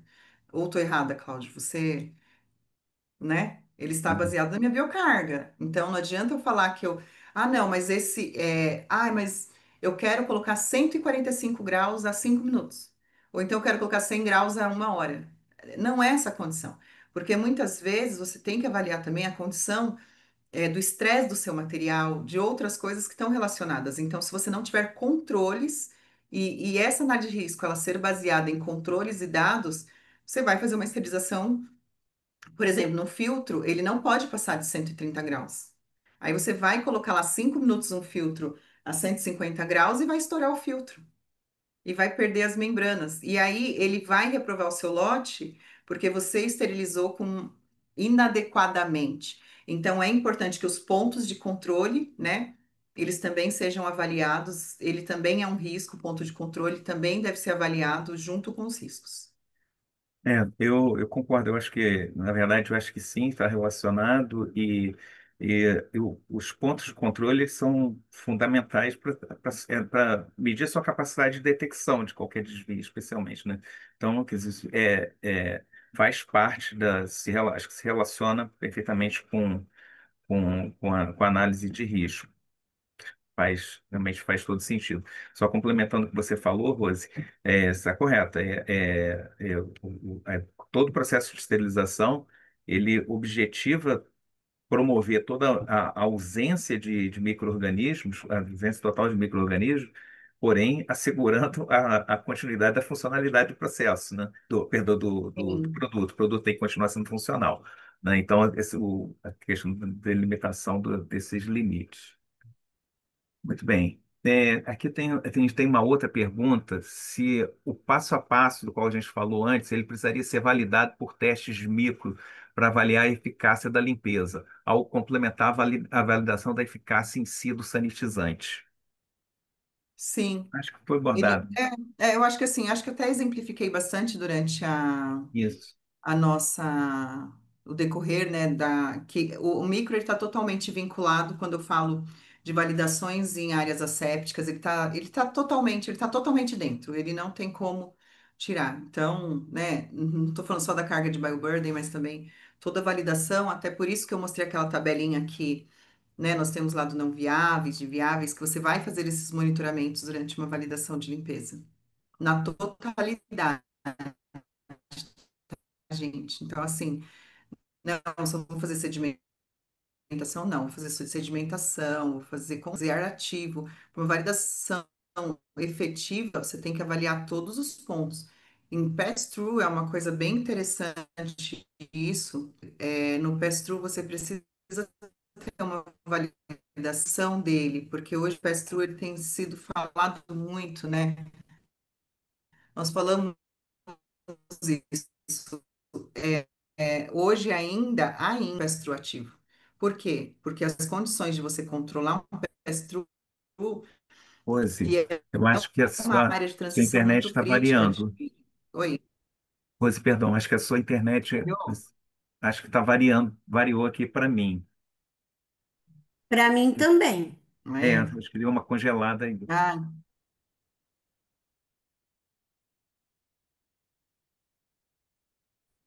Agora congelou tudo. ok. Hoje estamos chovendo. Claro, conjunto. Oi, voltou? Oi, Eu mudei voltou, de voltou. internet. Voltou? Tá bom. Voltou. Se acontecer voltando, eu tenho outra internet aqui. É o Tem gerenciamento algumas de risco, né? operadoras, né, para esses momentos, gente. É o gerenciamento de É, risco, muito Mas ela bem. tá com é, delay. Se você quiser trocar, Rose, eu acho que é mais importante. tá, eu acabei de trocar, ainda tá? Ah, já estabeleceu. Tá bom, é que eu acabei de trocar ela, então pode ser que. Se vocês perceberem, pode falar que aí eu troco de novo, tá bom? Tá Então ótimo. vamos lá. Então, assim, onde eu parei? Eu respondi ou não respondi? Não, eu acho que sim. Acho que Então tá bom, foi um tema que foi abordado, né? Creio podem que seja bem, continuar. bem atendido.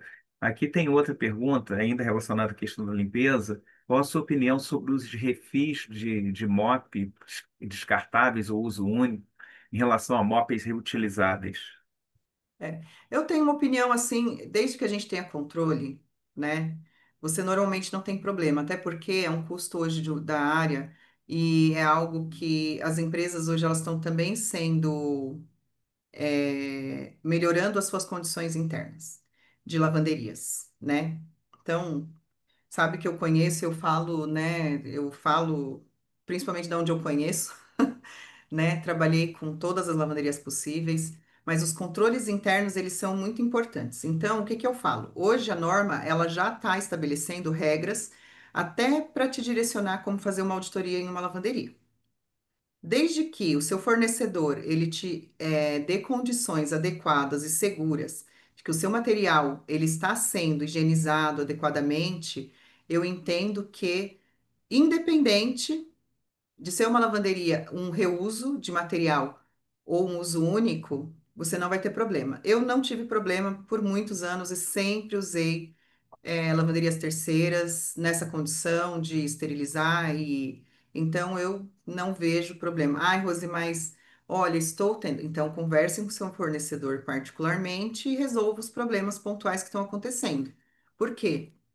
Os materiais de lavanderia, até para vocês saberem, né, que é uma das coisas que eu sempre compartilho, porque trabalhei em uma, né, com umas áreas, área ISO 5, em construção e suporte, é o critério de uma indústria. Eles também seguem critérios da 14644 e deve seguir, né? Para materiais que nós usamos em área limpa, os critérios, eles não são muito diferentes, né? Os controles, uma área adequada, um HVAC adequado, o tipo de material, ele tem determinação hoje, eu não sei, né? É uma coisa que poucas pessoas sabem, mas o tipo de material para fornecedores de lavanderias clean room, eles são especificados em uma norma que ela é IST 3.5 e tem a 3.4 que fala sobre qualificação diária, tem, tem uma amplitude de normatizações, igual é o anexo 1, é uma norma americana, e é uma norma que estabelece clean room, e ela é mais antiga do que a nossa norma de área limpa de farmacêutica.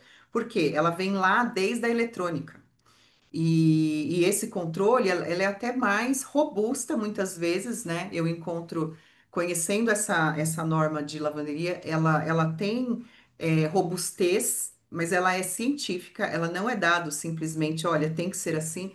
Tipo de tecido, corte do tecido, é, costura, até isso determina dentro de um processo de área limpa para lavanderia. Então, é importante que a gente saiba também auditar os nossos fornecedores para que eles nos respaldem e nós tenhamos documentação adequada. Um exemplo, o anexo 1 ele traz o ciclo de higienização para materiais que são utilizados em área limpa, para os uniformes de grau A e B. Ele já traz isso. Agora, quem tem que fornecer a documentação? É a mesma coisa quando nós mudamos para mangueira de cura de platina. Eu sou da época que usei silicone do. Eu brinco que é do Zé da Esquina, né? Do nosso amigo Zé da Esquina. Ele fazia mangueira, a gente gostava dele e a gente comprava a mangueira dele, né? E eu fazia produto estéreo com a mangueira dele. Às vezes estourava umas mangueiras, dava uns probleminha, vinha uma mangueira suja, né? Mas eu sou dessa época que eu comprava a mangueira do nosso amigo fabricante de mangueira. Simplesmente, era a única especificação que ele tinha. O que que ele é? Fabricante de mangueira de silicone transparente. Era isso que a gente tinha. Aí veio a questão da mangueira de cura de platina.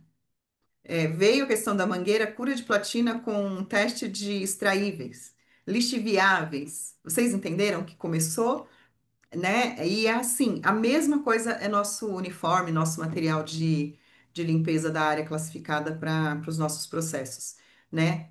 É o mesmo critério. Nossos fornecedores têm que nos respaldar tecnicamente com estudos que comprovem que o material dele não pode causar risco para o meu processo, com as mangueiras, com o mop, com pano, independente. Próximo. Tudo bem. Rose, temos uma outra pergunta aqui, que é a pergunta do Renato Souza. Como estruturar o FEMEA para avaliação da validação de desinfetantes? Né? Considerando que possuo ambientes operando em duas faixas de temperatura, 2 a 8 graus e de 20 a 25 graus, e que o fabricante indica que o uso do produto deve ocorrer apenas acima de 10 graus, de que forma posso justificar no FEMEA a necessidade de validar condições com maior tempo de contato ou com concentração superior? Isso dá uma boa consultoria, gente, ó, no último slide. Tem meus É, contatos. é, é um, Eu vou até citar algo que estou na SBCC, nós estamos em casa, né, Cláudio? Eu tenho um site meu agora que eu deixo algumas perguntas e respostas e estou sempre compartilhando no LinkedIn. Eu acho que tem perguntas que vocês podem até fazer para mim, assim, que eu vou. Vai ser mais específico e nós temos hoje nossos. Os Cláudio também tem uma consultoria, onde no site dele também tem algumas questões de perguntas e respostas, que é bem interessante, que a gente traz algumas questões de como, particularmente do processo, porque isso são coisas muito particulares do processo. Eu falo que eu não gosto de falar, às vezes, sim e não para algum item, porque eu não conheço exatamente seu processo, seu produto, a condição da sua área. Então, às vezes eu vou dar uma dica que não vai caber para o seu processo, e isso pode virar uma verdade, né? E eu tomo muito cuidado com isso, porque o tipo de, para quem nós fornecemos, para nós mesmos, né? Nossa família. Então, tem que tomar um pouquinho de cuidado, porque às vezes não fica adequado para o seu processo. Mas pode depois me chamar, Cláudio, somos acessíveis, né? A gente tem lá no grupo da SPCC, agora a gente está reformulando toda a SPCC, gente, olha, acompanhe, continue com a gente, firme, porque tem muitas novidades vindo por aí. E nós vamos ter alguns canais bem bacanas, né, técnicos também, não somente nossos próprios, né, mas também da SPCC. E é interessante que a gente trate algumas coisas com particularidades para que a gente não dê dicas que façam, né, virar uma verdade. Estamos aqui formando opiniões juntos com vocês, com as perguntas, para tomar cuidado, tá bom? Então, essa eu vou deixar para responder de bom, forma mais é, exclusiva. eu acho que eu acho que assim, só para responder, eu vou tentar aqui fazer uma resposta um pouco mais genérica, e aí, Renato, quero que você só entenda que às vezes como o Rose falou, às vezes é difícil responder a pergunta sem entender o contexto total do seu processo. Mas pelo que eu entendi aqui, você tem duas faixas de temperatura, uma 2 entre 2 e 8 graus, e outra entre 20 e 25. E a recomendação do fabricante é que você trabalhe sempre acima de 10. Então, você, teoricamente, aí teria alguma incompatibilidade e que você poderia ter um desempenho do produto diferente em um ambiente ou outro, né? Eu entendo que aí deveria fazer uma abordagem de validar nas duas condições e avaliar se aquele produto ele é adequado para trabalhar naquela temperatura, naquela faixa de temperatura mais baixa. Mas naturalmente avaliar qual é a eficácia do processo em uma condição e em outra. Talvez esse produto aí não seja aplicável nas duas. Se você não tem com um único produto, você consiga atender as duas faixas de temperatura. Assim, pelo que eu pude depreender aqui da pergunta. Mas, de qualquer forma, estamos disponíveis para aprofundar aqui. Ok? Sim. Bom, essa aqui eu vou deixar para Alessandra responder. É, se haverá lista de presença. Eu acho que haverá a gravação vai estar disponível, né? Então, Eu vou até, eu respondo por ela até. Tem a gravação que fica disponível e o material também fica disponível no site da SPCC depois de umas 2 semanas. As pessoas sempre perguntam para a gente sobre certificado, lista, algumas coisas, ainda é igual eu falei, aguardem as novidades do próximo ano. Por enquanto, ainda não temos resposta para isso, mas assim, o material está disponível e o vídeo também fica disponível. No máximo, em 2 semanas já fica disponível lá no site da SBCC, tá bom? Perfeito. Bom, a Tânia Guedes, ela coloca aqui uma pergunta, dizendo o seguinte: é, usando o pano do teto aí das paredes e por fim o do chão. Porém, são panos de reutilização. São levados e lavados por empresa contratada, mas não separamos por cores, mas um para cada etapa. Acho que é ok, né? Eu acho que eu respondi um pouco, mas ao mesmo tempo, É. assim, você precisa garantir que a empresa que você está contratando, ela tem essa ciência e ela está sendo informada, de repente, no seu SLA, muito bem definido, né? Porque, por contas, por classificações diferentes, alguma coisa que faça cercar a questão. O que a gente tem que pensar sempre é rastreabilidade. Então, como eu rastreio essa informação caso eu tenha algum questionamento? Então, basicamente, é esse o ponto. Próximo. É. Bom, é, o Renato, ele coloca aqui, Renato Souza, ele coloca aqui a pergunta sobre os desinfetantes. Os desinfetantes devem ser classificados como matéria-prima ou como insumos críticos de processo. A qualificação de fornecedores é obrigatória ou necessária nesse caso, principalmente se for grau A e B. Cláudio, quando tiver alguma pergunta que você saiba, também pode ficar à vontade de responder, tá bom? Eu não tenho Não, eu sei, nessa, tranquilo. nessa pegada. Assim, os saneantes, eles são. Você precisa ter a qualificação do seu fornecedor para grau A e B, porque tudo que é crítico, né? Quando isso você determina muito na sua análise de risco. Também, porque se é um produto crítico, se é um material crítico, eu preciso. Um exemplo, me perguntaram esses dias, saneante tem que ter registro na vigilância? Se é um material que ele é crítico, que ele tem contato com o meu produto, eu não posso correr o risco que ele não tenha um registro, porque senão eu não vou saber a concentração adequada, ele não vai seguir os mesmos padrões, né, de condições de controle que eu preciso para o meu processo, e aí a minha validação ela pode ser afetada. Então, o meu fornecedor, principalmente quando eu tenho um saneante, por exemplo, que ele tem contato com o produto, ele deve sim ter um controle de qualificação, de registros adequados para o nosso processo. Eu Muito bem. respondi ou faltou alguma coisa que Não, perguntaram? eu creio que sim. Eu só queria complementar. E aí, Renato, eu entendo que nesse caso o desinfetante ele é um insumo. Você usa na sua fabricação, mas você não incorpora no seu produto. Então, eu não entendo ele como uma matéria-prima, mas eu entendo como um insumo que você utiliza para produzir. Então, ele é um insumo necessário, um insumo crítico, e aí vai passar por todos os controles e qualificações necessárias, mas eu acho que eu entendo que a classificação dele é como insumo, né? Isso é absolutamente importante para assegurar a qualidade do seu produto, ok? Ok. Vamos à próxima. A próxima aqui é a pergunta do Joel, que ele pergunta qual a sua experiência, conhecimento com ácido hipocloroso na desinfecção. Olha, normalmente foi até o que eu comentei um pouquinho, né? Assim, a gente acaba usando mais, dependendo, está muito ligado à sua característica de processo, de produto e de área, porque ele é muito efetivo. Então, não vou dizer que é ruim, né? Ele é bom, mas aí vai depender muito do que você tem de área, né? Um pós-retorno de área, ele é bom, só que aí tem que pensar na questão residual. Agora, no seu dia a dia, tem que avaliar se realmente ele está sendo efetivo nesse sentido, porque se ele não está deixando residual. Então, é basicamente isso. Então, eu tenho boas experiências, né? Porém, com boas validações. Se você só coloca ele lá, todo saneante é assim. Muito bem.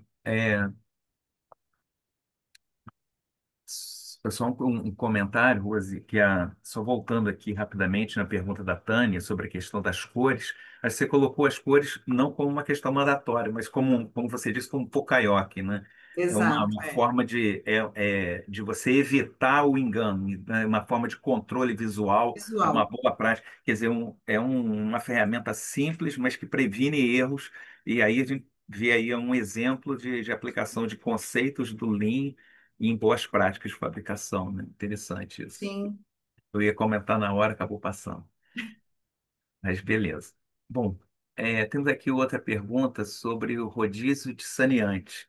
Ele é aceito uma vez por mês, sobre o rodízio de saneantes, é aceito uma vez por mês um esporicida e demais dias do mês um sanitizante? Ou é esperado dividir o mês igualmente entre os dois tipos ou outra combinação?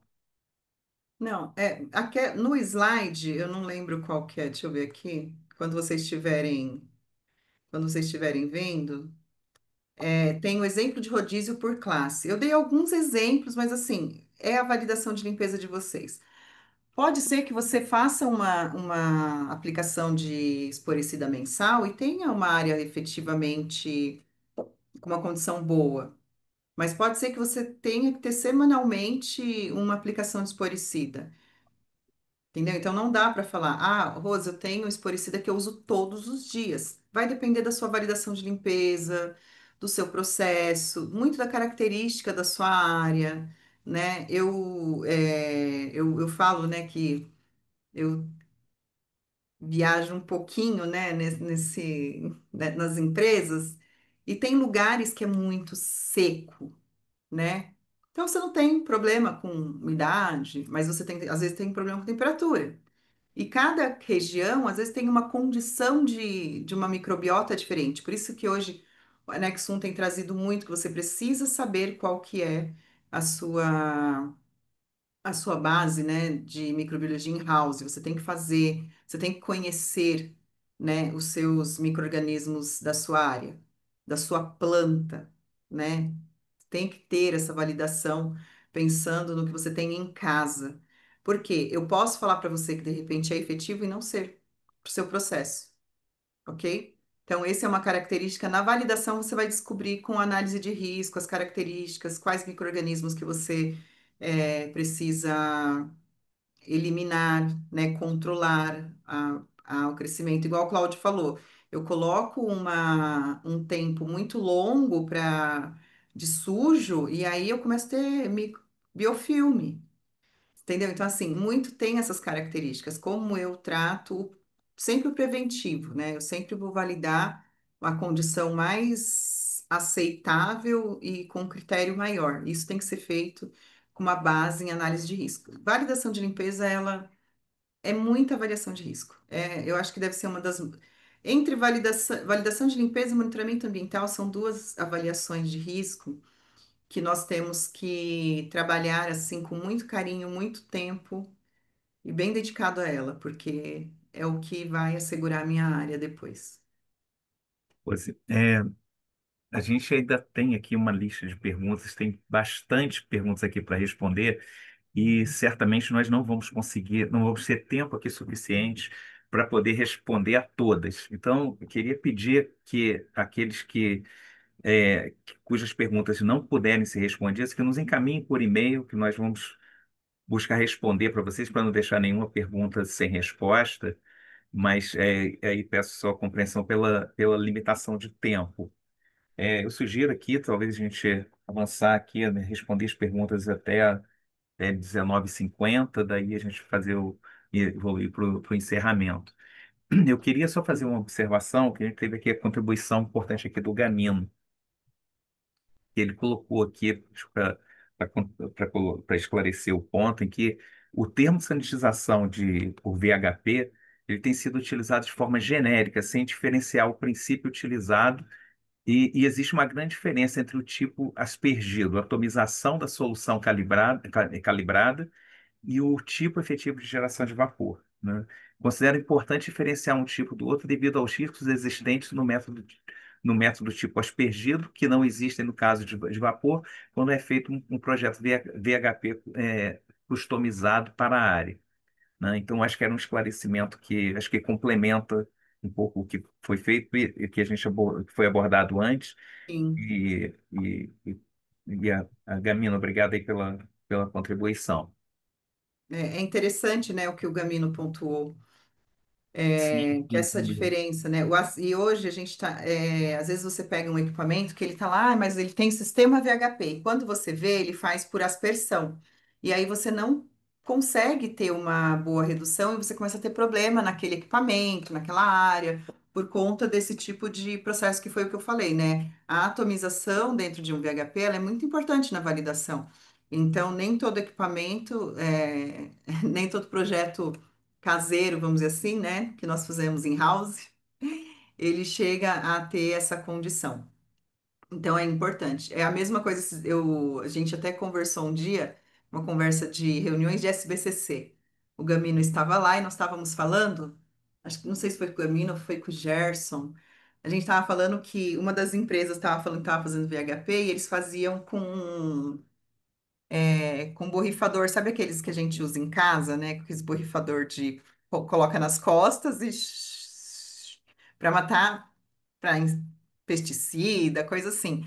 E aí tinha empresa falando que isso era VHP. Não, mas a gente faz, ó, legal. E eu falei assim, não tem como, até porque a gente não consegue nem esterilizar esse tipo de material, né? Então já começa por aí. Eu não consigo nem ter o controle da esterilização adequada para esse tipo de material. E se eu estou falando, eu posso fazer esse borrifo, depois eu faço um arraste, ok. Mas ele não é vaporização, não é atomização, né? Mas, Gamino, muito obrigada, porque foi um assunto que nós já, de vez em quando surge, gente, nas nossas reuniões. São super divertidas as nossas reuniões, já perceberam, né? A gente fala sobre atomização, sobre vaporização, né, Cláudio? é. ETO, é muito legal, gente, tem que participar das nossas reuniões. Pode Olha continuar, só, Cláudio. uma vez que a gente não vai conseguir aqui responder a todos, eu vou tentar pensar aqui algumas perguntas e, como eu disse, aquelas que não tiverem sido respondidas, aí, por favor, nos encaminhe por e-mail que nós retornaremos. É. A Alessandra passa o e-mail no final, quando ela for fazer o encerramento, aí ela passa o e-mail para Isso. vocês encaminharem as perguntas e aí nós respondemos, tá bom? Aqui o Marcelo colocou aqui uma questão que, quando pensamos em limpeza terminal, onde fazemos a limpeza geral da área limpa? Existe uma exigência de uma validação ou para determinar a frequência dessa limpeza vai muito além da demanda produtiva? Deixa.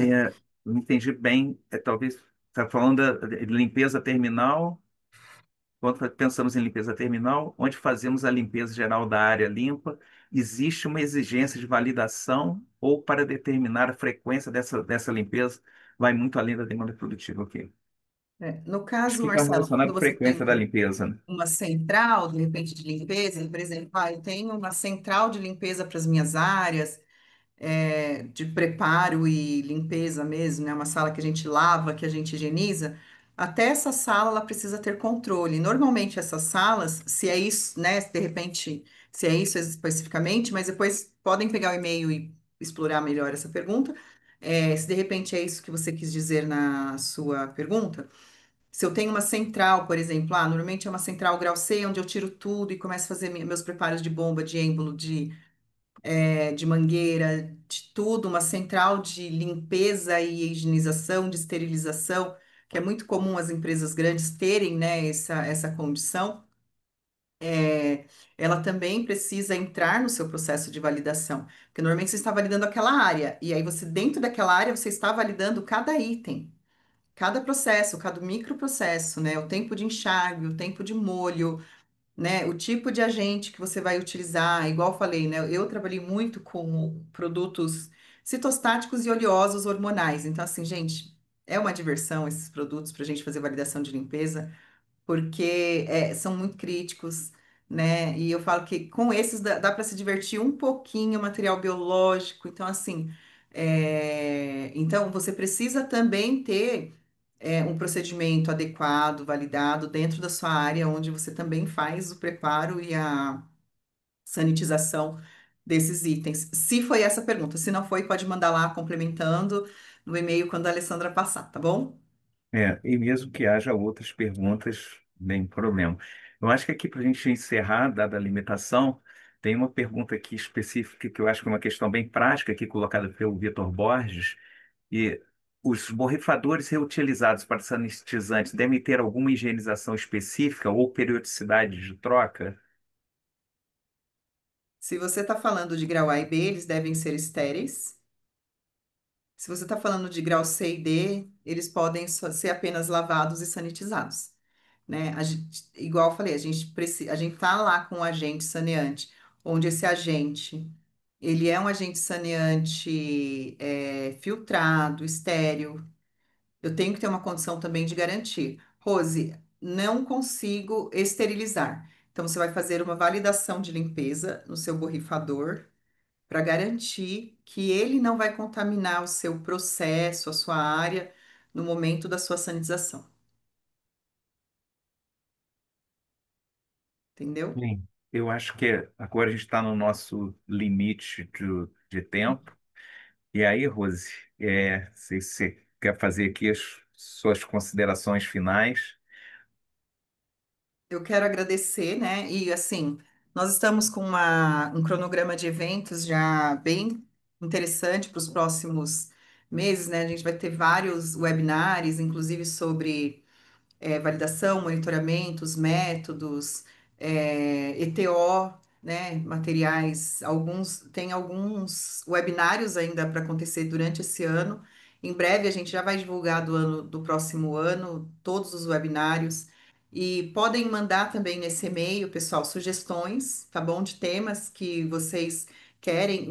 Esse tema de limpeza, ele foi um tema sugerido em um dos webinários, do primeiro webinário.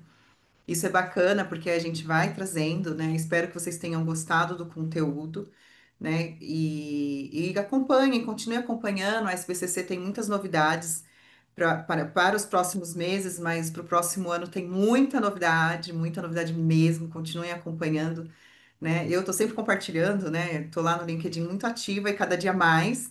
Então, assim, me sigam, eu brinco que tem pessoas que eu sigo e tem pessoas que eu persigo, né? O Cláudio é uma pessoa que eu persigo, porque ele, tecnicamente, eu sou uma admiradora, entre outros profissionais do mercado, né? E outros profissionais que estão dentro da SPCC. E é importante essa disseminação, porque é uma área que nós temos restrições em aprendizado. Eu falo isso por mim, né? Esse trabalho que hoje está sendo feito, ele é algo muito gratificante, porque há tempos atrás, né? Eu tenho já 26 anos aí de indústria de fabricação de estéreis, nós não tínhamos, né, onde buscar as informações, a não ser fora, e hoje nós já temos, né, isso, e a SPCC ela está voltando com muita força. A SPCC foi meu primeiro curso de HVAC foi na SBCC, eu conto isso para todo mundo. Hoje eu me sinto honrada de estar dentro dessa diretoria e estar contribuindo para que a gente volte forte aí com os webinários. Eu, Cláudio, uma galerinha enorme, tá? E sigam a gente, continuem nos seguindo, né? Se associem, faça essa contribuição para que a SBCC ela tem aí um crescimento. Daqui a pouco a gente está em company, em vários locais, vários estados, que a nossa ideia é essa mesmo, expandir, né, para trazer disseminar esse conhecimento e é um mundinho tão gratificante de trabalhar. Cláudio, e agora Sim. estamos com vocês. Chega, Bom, que senão eu falo a noite toda. bom, esse nosso encerramento, eu acho que acho que é importante todos observarem a relevância dos temas e o encadeamento disso tudo, né? Porque a gente está, ao falar a SBCC, ao tratar de controle de contaminação, a gente está aqui falando sobre todos os aspectos relacionados a, a, a segurança, como eu falei no início, a segurança da condição que o produto se apresenta para a esterilização. A esterilização faz parte dos temas que serão tratados aqui. Então, a gente está tentando fazer uma abordagem assim, bastante completa para entender que essas etapas do processo elas não estão dissociadas. São um processo completo e que essas etapas estão muito encadeadas. Então, todas essas etapas anteriores, as etapas, uma etapa ela influencia na etapa subsequente e você não tem como fazer um processo de esterilização sem saber como o produto se apresenta, né? Então, acho que esses são alguns conceitos acho que são importantes a gente ressaltar aqui. Queria agradecer a atenção de todos e E, Rose, parabéns pela, pela condução hoje aqui. E, Alessandra, por favor, a palavra é sua. Gente, eu quero agradecer. Agradeço a Rose aí pelo tempo, pela palestra, agradeço ao Cláudio pela mediação. Em nome da SBCC, agradeço a todos os participantes que estiveram com a gente até agora. Rose já falou, acompanhe nossas redes sociais, o site da SBCC, a gente tem muita novidade ainda, tem muito conteúdo ainda esse ano, nesse segundo semestre, e tem muita novidade. Então, mais uma vez agradeço aí nossos apoiadores, a Arcomtemp e a Alscom que nos apoiaram, a Brava, e acompanhem que em setembro a gente também tem um evento que está já agendado. Temos dois eventos, um evento híbrido que vai acontecer na Dupont, que tem várias empresas, e tem um outro webinar já agendado para o dia 23 de setembro. Vão lá, confiram na nossa agenda e aguardo vocês todos. Um abraço, boa noite, bom descanso a todos.